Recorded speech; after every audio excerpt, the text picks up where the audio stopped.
Emily K. LaBoo. I am the owner and CEO of LaBoo Publishing Enterprise, and I'm so excited because today is our kickoff day for the LPE Author Chat series, where I will be interviewing a host of self-published authors, talking about the process and their amazing books that they have written in hopes of giving other people an example of what that process is like and to take the scary out of publishing.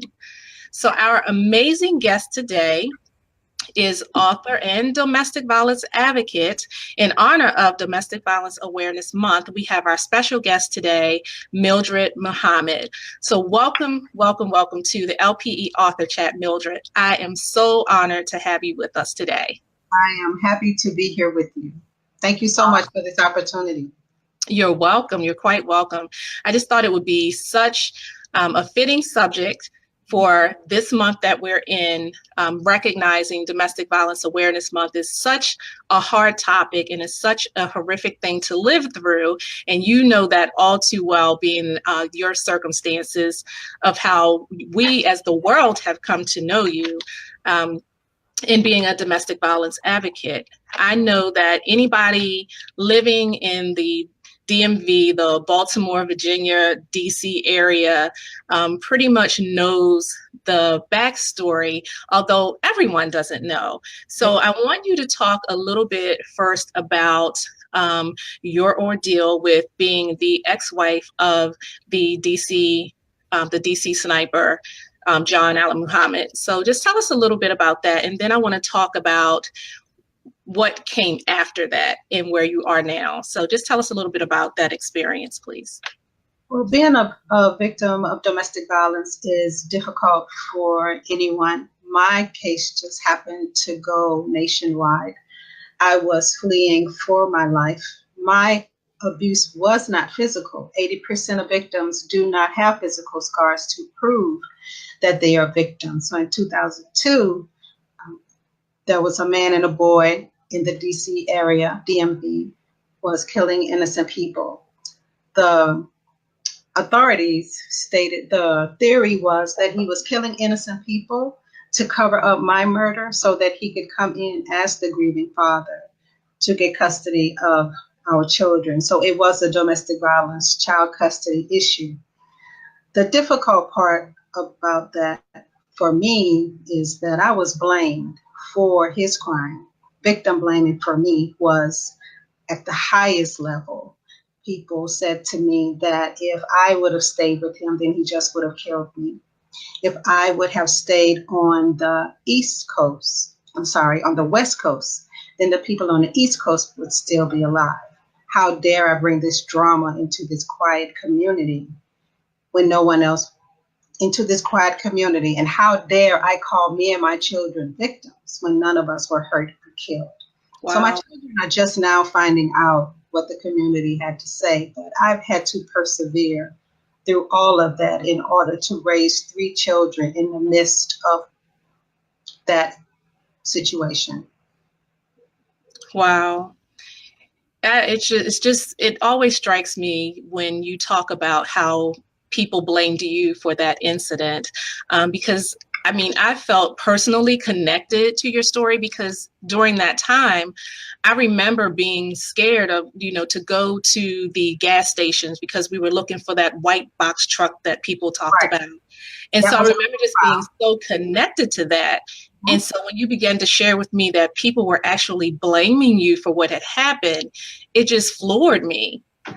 We need someone to hold responsible for actions of others. Unfortunately, victims of domestic violence are always held accountable for the abuse that their perpetrator bestows upon them. Instead of questioning the abuser, it is always said to the victim, why do you stay?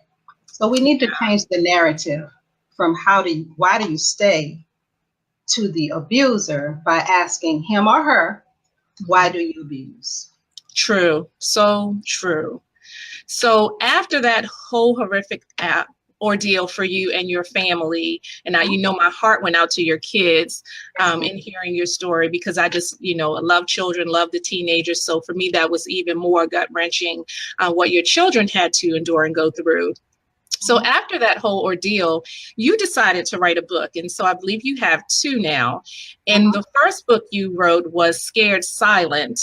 And then the other one, yes, thank you for showing the cover, Scared Silent. And then your second book was I'm Still Standing, which I thought was just such a powerful declaration, you know, to say I'm still standing after all of that trauma and all of that tragedy, that you are still standing.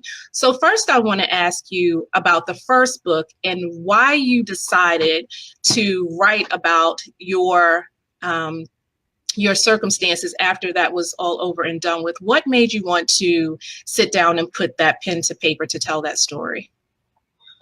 I had began speaking at different organizations and helping victims and survivors of domestic violence. Some of the nonprofit organizations asked me to put my story in a book because I would be able to reach more people.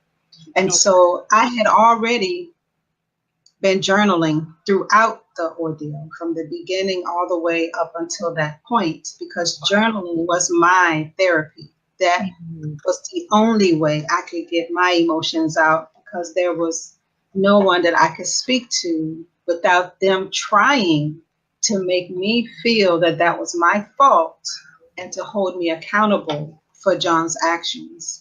So they took my journals, and my first book was published by Simon & Schuster. So they took my journals and we tweaked it and pulled out what I wanted to share with the general public. My second book, I'm Still Standing, is self-published. And I wrote that book because many people were asking me, how are the children? What was our process? What did you do to heal? How do you help other people? And so that book addresses all of those questions. And we are still standing in spite of people trying to tell me I need to go somewhere and sit down. Wow. Nobody will hear your story. You're just capitalizing off of that situation. There's something else that you can do. We're tired of hearing about this. So why don't you just go somewhere and be quiet? So I do all of that. And some people believe me and some people don't. And I have to accept people where they are and understand that my purpose is to help those who are unable to get the help that they need, especially the 80%, because the 80% do not have physical scars to prove that they are victims. True. Wow. That's just, that's a lot to unpack right there. You wasn't expecting that one. No, yeah, I'm so happy that you're, you know, willing to share, because it's so real and so vivid, and so many people are experiencing it and need someone like yourself to be able to light that path and to be able to show what's possible after something like that happens. So thank you so much for that. You have to be able to trust yourself. Yes. Trust that you know what you're doing. Trust that others may not understand your process, and that's okay. Everybody has their own process. Everybody should heal at their own pace. Right. So if anybody is trying to put a timeline on your healing, you need to move away from that person. Exactly. So there was a section in your book, and I'm Still Standing, and I marked it right here so that I could reference it, that was just like really gripping. And it was in, not sure what chapter I'm in because it's on my Kindle, but you said, I was hunted like an animal for 2 years, not sure if I would live or die before finding my children. I was always in a heightened sense of fear. That time was the scariest period in my life. I will never be that afraid again. That's I will never be that afraid again. It just points out how terrified you were in that situation. And I just can't even imagine, because I know the love that I have for my own children. And so for you to experience that, that just really stuck out to me in your book, that you said, I will never be that afraid again. It's very telling. Because once you've been in a situation such as that, I mean, I feel I was pushed to the highest point of fear Yeah. that I could be. So anything else is just cake. Yeah, I right? can imagine. I'm not gonna go through that again. Right. Any red flags, I'm out. Right. And so also in that book, in chapter 6, you talked about, it was, I think the title was Creating a New Normal. And I love that in that chapter, you asked the question, what is normal? So why don't you tell us, like, what normal looks like for you now? What was that new normal for you and for your family after everything that happened? Well, the new normal for my children was living in a world without their dad alive, helping them to understand what their process is. How do they move forward, knowing what he's done, that once people find out that they are his children, what are their reactions to them? How will they explain who they are, or should they? Right. And so I suggested to them that anyone that they meet who wants to be their friend, they should put them on a 6-month probationary period. That way, if they're there with you 6 months or more, then you know they're probably going to be a permanent fixture in your life. So that's something you may want to share with them, or if they find out and you are able to articulate the reason why you didn't say anything in the beginning. You don't need to be going around saying, hey, my dad was a busy sniper. Exactly. That's something they have to do. And nor should they feel obligated to say. For me, my new normal was understanding rejection, because I lost a lot of friends. Yeah. Associates. People did not want to be around me during the day. They would rather be around me at night, or around me when no one else was around. So you can't be friends with me during the daylight, then you won't be friends with me at all. Some people were jealous of me for whatever reason. Who wants to be in my position? I don't get that. But I had to recognize that as well and move away from them too. So my new normal is rejection, understanding that people don't want to be around me or don't want to be affiliated with me, and that's okay. Because those who want to be will be. And that's very few people. Wow. That's awesome. So I'm happy to hear that you have forged ahead, though, and that you have been able to create a new normal for yourself, because, you know, there are some people that frankly probably would not have made it through that ordeal sane.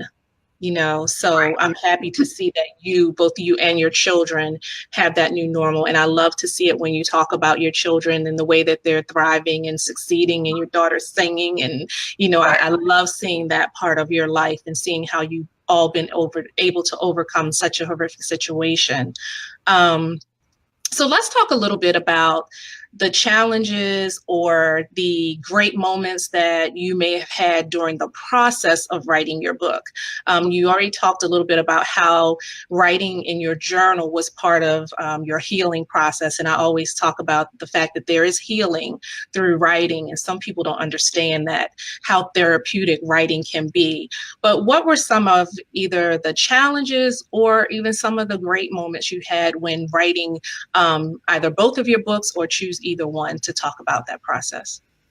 Well, the first one was with Scared Silent. It was, if I write this man's name one more time, I get it. I get it. I had to write his name, and then it was on the news, and it was just coming at me. And had to put this down. I'm thinking about the victims of domestic violence, thinking about my children and what to put in, what to leave out, because I had to make a decision on how much of me I wanted to share with the world in both books, how much of me. And so I felt comfortable with what I wrote.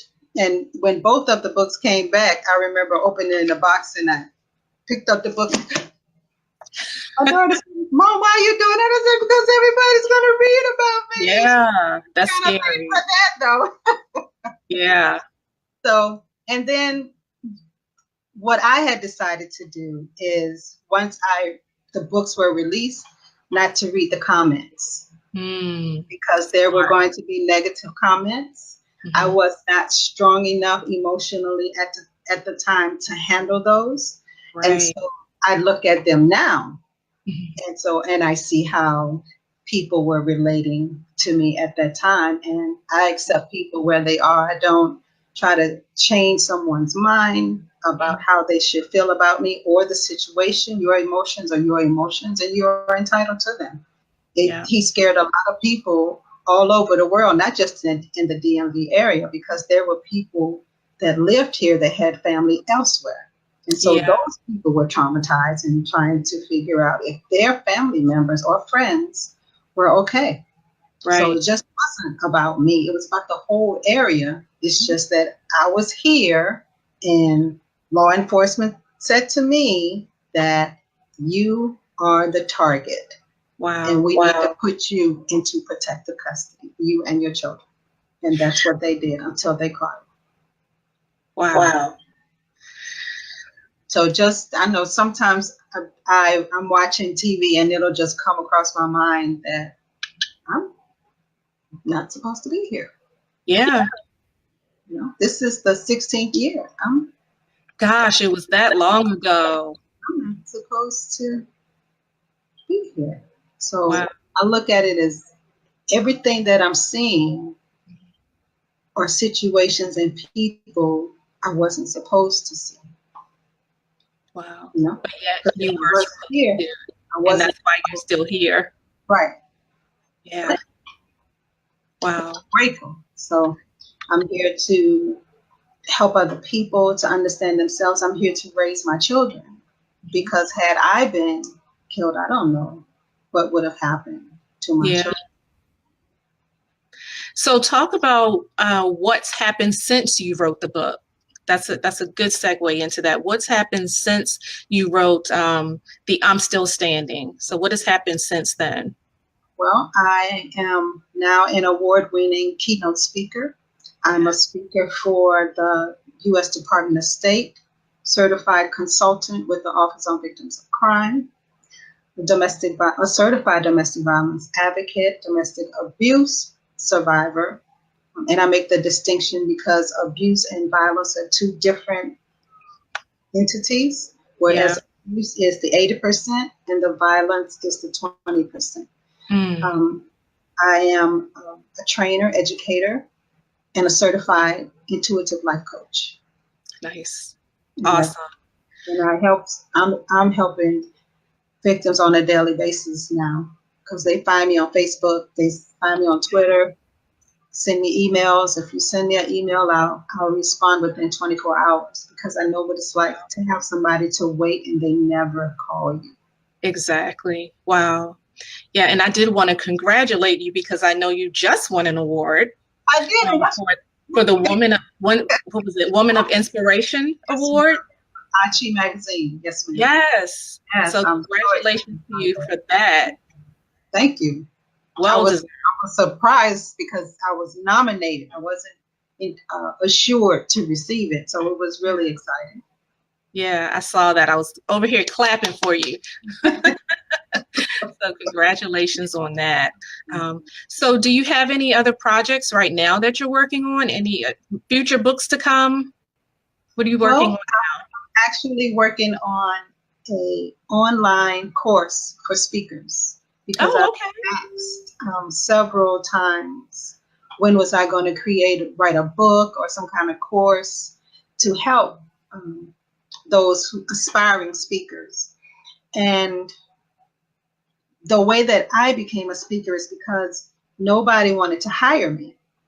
wow. They felt that being around me would get them shot. So, right. I mean, it's Wow. on every angle, right? Just shocks me. It does. It shocks me. That's this is what it's presented. You either accept and Yeah. move on, or deny it and fall apart. So I have 3 children to raise. I couldn't Yeah. fall apart, right? So Exactly. I went to the library. I got a book on how to become a professional speaker.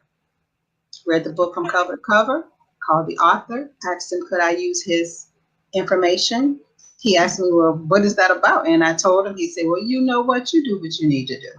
Awesome. I Googled domestic violence conferences. I found a couple, sent them my information. Potential speaker was my subject line. Told them who I am, and would you please consider me as your speaker for your upcoming event? Both of them responded quickly, asked me what my fee was. I told them, and I was hired. And I've been speaking ever since. So I stepped out on faith because I feel this is what God gave me in order to help in raising my children. Yeah. And I've just moved on with that. Wow. That's awesome. So I know that there are a lot of people who have been through, adverse situations in life. And so many times I hear people saying, I've thought about writing a book. I really should write a book. Or they have people telling them, you really need to write a book about that. So, I hear that constantly, but people are so apprehensive to share their stories through writing sometimes. And it just really takes somebody to try to foster that and help them through that, or get them past the fear of writing. So what would you give as advice to somebody who has a story to share that could be life-changing and impactful to the world? What advice would you give them about moving forward, or to encourage them to go ahead and write and tell and share their stories?